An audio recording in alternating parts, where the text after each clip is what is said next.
Hi friends, I'm going to be mixing some pan pastel for this little lemur project. This is a little bitty project.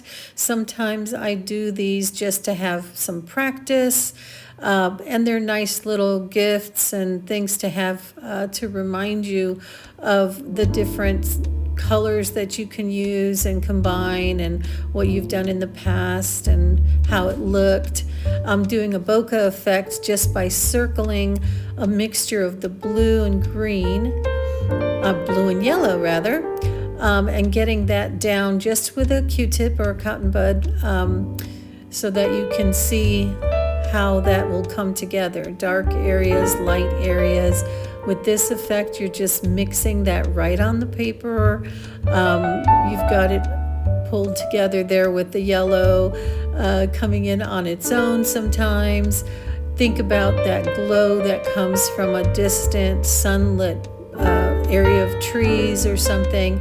That's what's behind this lemur that we're going to try to replicate. So I'll end up putting in some white, possibly some really light blue, but for now we're just getting the most of those shapes in there. We'll end up putting a little bit of black just to mimic the branches or whatever trees that might be showing up in that lit area in the distance.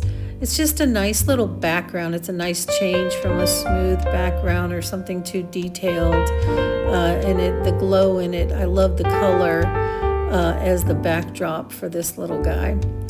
Now, it's important to know that the reason I'm doing these little ones is to remember that no matter where you are in your journey, hopefully you are, as I am, always learning. And so every day when you take the time to do a little practice, you could just be putting some marks down on paper, that's fine too. But if you have a little project like this to do, it doesn't take very long.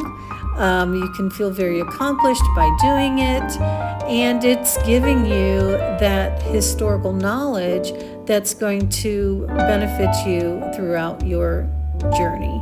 So I really enjoy getting these done.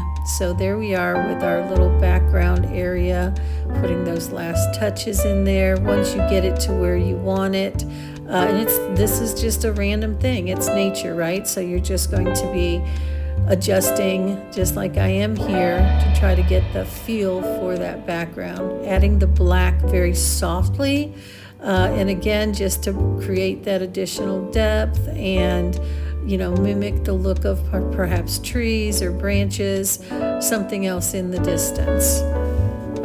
All right, so once we get those little areas built in, I'm going to take some gray and start mapping out the fur for this little guy. I'll be using the black, the white, and the gray. And you see I'm just using the little tiny applicator because those are really easier to get in the smaller places.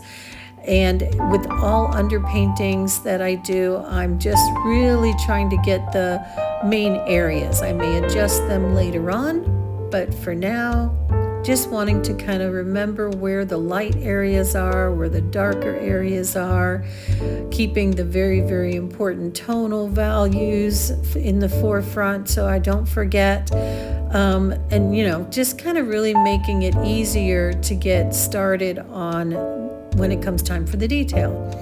So with this one, I'm not going to be as much of a perfectionist as I normally am, and it drives me crazy, I know.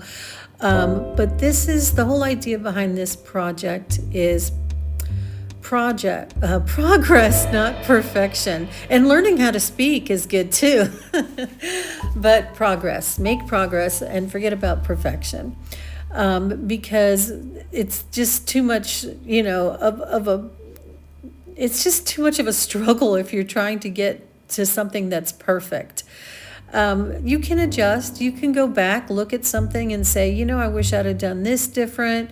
And you can go back and fix that, if you decide that you want to, or you can just remember it for your next project and not do the same thing again. It just depends on the different scenario. So I've gone around the eyes with the pencil to show you that you can do this without the pan pastels. You can use a regular pastel pencil if that's what you have, or you can do the whole thing in pan pastels if you are gifted with that ability and that place in your journey where you've got that skill set already. So it just takes practice. Everything you do is going to take practice if you want to do it well. And, you know, it's just a matter of a personal level of pride that you take in your work. And I try to back off sometimes of always wanting to make sure that every little thing is in place. It's more important to me. Today's Sunday. I didn't sleep very well. I have a woodpecker that's pecking my house early in the morning. This morning woke me up. So really I wanted a small project. All right, so I think I'm going to go in with the the blending stick to blend out around the eyes now. Every step of the way when you're doing any type of a project with pastels, you'll want to blend to keep that tooth of the paper. You're pushing this pigment down into the paper, and with the pastel mat, which I highly recommend, even though it's very pricey, you want to retain the ability to have layers, different layers, so that each layer gives you that ability to adjust. Now with this black pencil, I'm going to be mapping out the darker parts of the mouth and nose area. You'll notice when you start looking at your picture, your reference photo, that even though it's a black nose, yes, it's a black nose, but there's also gray, there's white. You know, you've got to remember that things are not always as simplified as they are in your mind. When you start looking at a reference photo, you can really see that detail and those little elements that are going to make the difference between something looking very flat and unrealistic versus something having the depth and character and dimension that you want for your project. So when you're working with animals, getting these little details down is going to be really important. See, yeah, the highlights on his nose and all of these little areas. And I go back and I'll fine tune, but this is kind of a sporadic little this area, that area kind of thing. Like I said, because it's Sunday morning, I woke up way too early, didn't even get my nails done, clearly. But I'm going to enjoy it. This is my happy place, being in my studio, and just this little project is going to give me the ability to create something because I have a busy day ahead of me. And I really, really like the idea of every day doing something with regard to my artwork, whether it be laying out different supplies for different things, or just figuring out, inventorying what I have and what's missing. That's all part of my art journey. So don't feel like you have to necessarily do a painting or a drawing every single day, but do something that keeps it in your head so that you're progressing. It's all at the rate you'd prefer. I tend to be an overachiever, so I'm going to try to do as much as possible in as short a time as possible. And as you get older, you'll find that you just do that naturally because time seems so much shorter. You'll see I'm going in with the eyes, really wanting to get those laid out so that, you know, I have that part of him. Really, that's the focal point always for me, are the eyes. So I'm just kind of putting in all of those little areas and blending those out with the actual pencil even, just to make sure that I've captured that. I put a little blue in the reflection.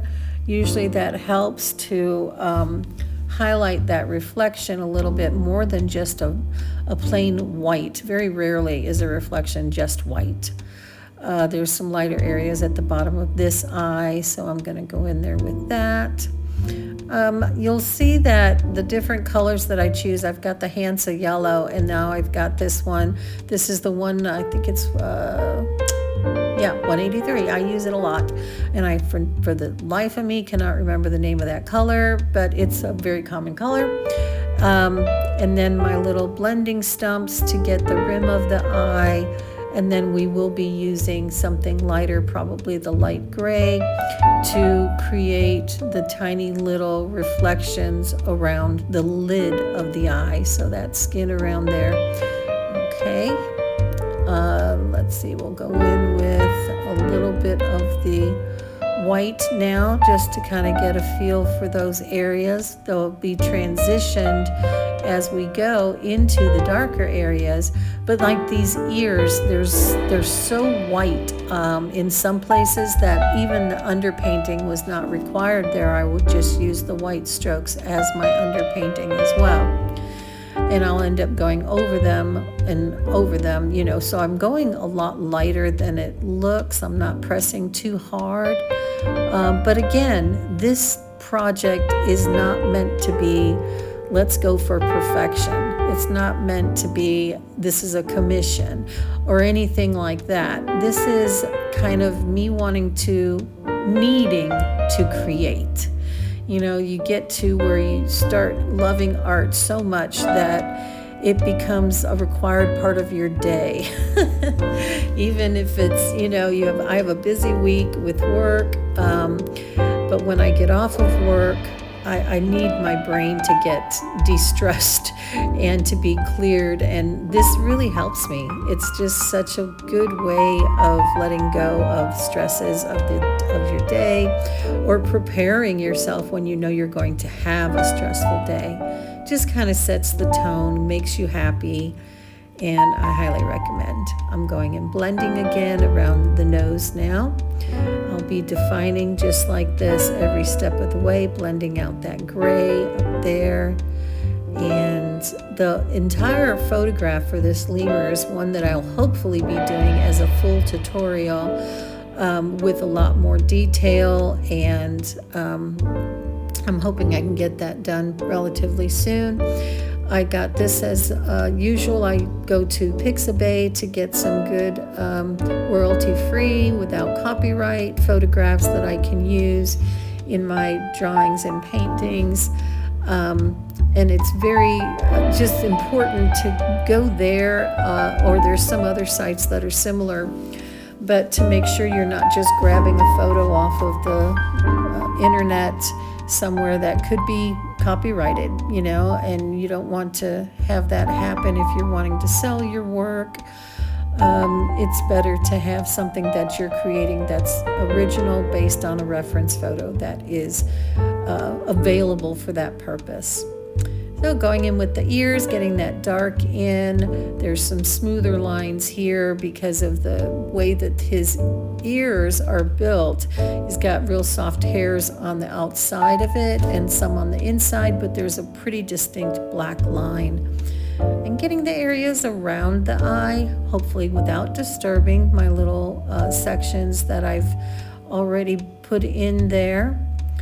But you'll see I'm just going with the direction of the hair. All of it just kind of, as I go along, I'll be adjusting. I'm not going to try to make sure I get every marking exactly the same way he has it. Again, this is practice.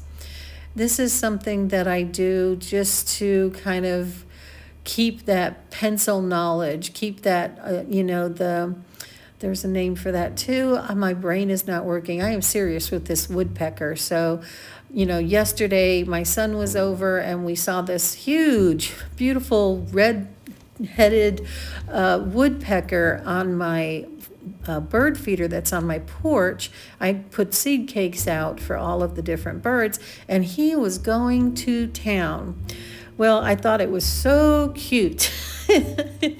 This morning at about 6:45 a.m. on a Sunday morning, oh my gosh, it was so loud. I couldn't believe it. I have siding on my house, so I don't know where he was, but he was pecking and pecking, and it was so loud. It was like a jackhammer outside my bedroom window.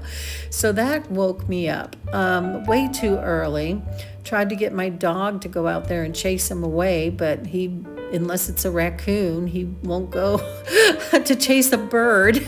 So, I don't know if he would have known what to do anyway, or if the woodpecker would have gone, but he seemed to be going around to different areas, not just my house, but to some neighbor trees and maybe my studio. I don't know. I just heard him. He would not stop. And I'm like, really? Okay, clearly that means I need to get up and just do a little project. So here I am.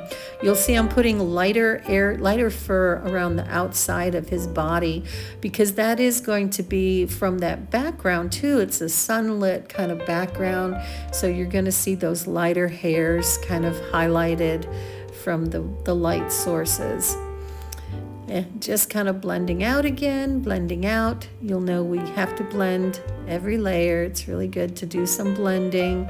I'm probably going to finish this one and before I actually finish it, and that means that I am one of those people that when I create a piece of art, if it's just for me like this is, where I will fiddle with it after I've got it finished, or what I think is finished.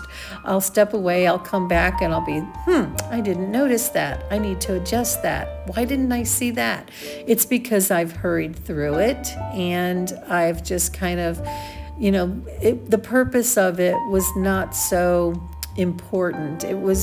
It's important to me because, like I said, it's practice, and we need to do it. We need to do practice. These little tiny things are really fun to do because they're practice. There's no stress.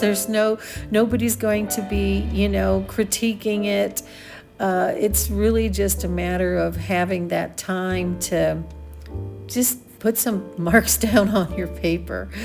I like cutting these into these smaller, the sheets into these smaller sizes, and then usually I'll end up with a piece of scrap that I will use. And I have a video that was prior to this one where I laid out all the materials for this one, but I'm showing you all of the prep work, what I do, how I sharpen my pencils, and how I, all of the different supplies and why, and some different ideas about the pen pastel. And it's kind of helpful to remember to get in the practice of laying things out, putting the thought into what are you going to need, what areas do you see, what colors are you seeing. So all of those things, that's part of the practice too. When you start really paying attention to those things, then that's when you get to where you can complete a project quicker, but still have all of that quality that you're looking for.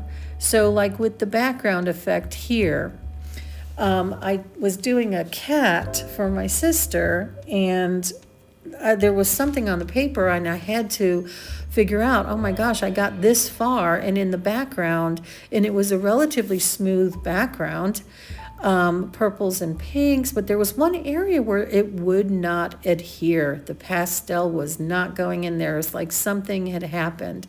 And so I'm like, well, what am I going to do now? So I've got, do I scrap it? This paper is very pricey.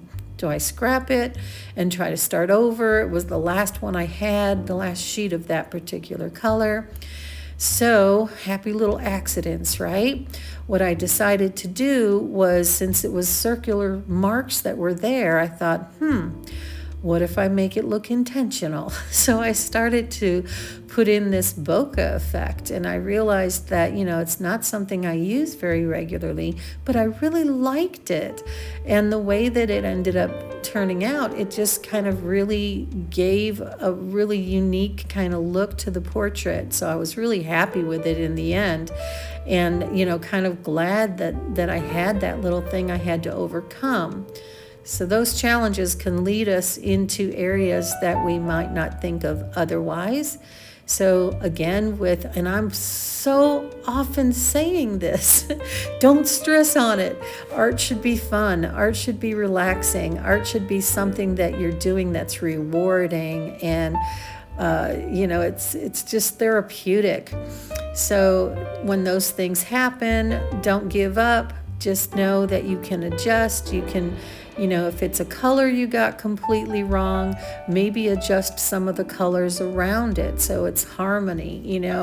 Use your color wheel if you have one, and if you don't have one, get one, because it helps you to see which complementary colors, how they complement each other, which ones are the primaries, the tertiaries, all of these different levels of mixing of the colors and how they relate to one another, which ones are cool, which ones are warm.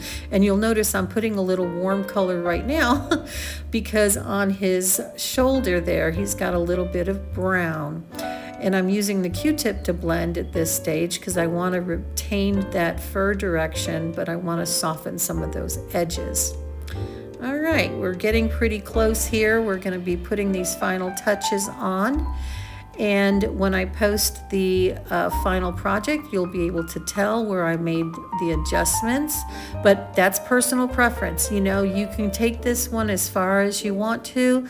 You can stop it when you want to and think, say that's enough. And that depends on the level of your own personal journey. It's a very personal thing when you're working with art, and it should remain that way. So I'm just kind of getting to the end here, blending that out, and we're removing our tape. So we'll see what this preliminary is, because I'm going to go back and I'm going to fine tune. But he's cute as can be. This is our semi-finished product. I hope you enjoyed it. And there we go. Remember, it's only a 4x4, so we got a lot of detail into there. Leave me a comment. Don't forget to like and subscribe. And most importantly, have a wonderful day and a wonderful continued journey in your art.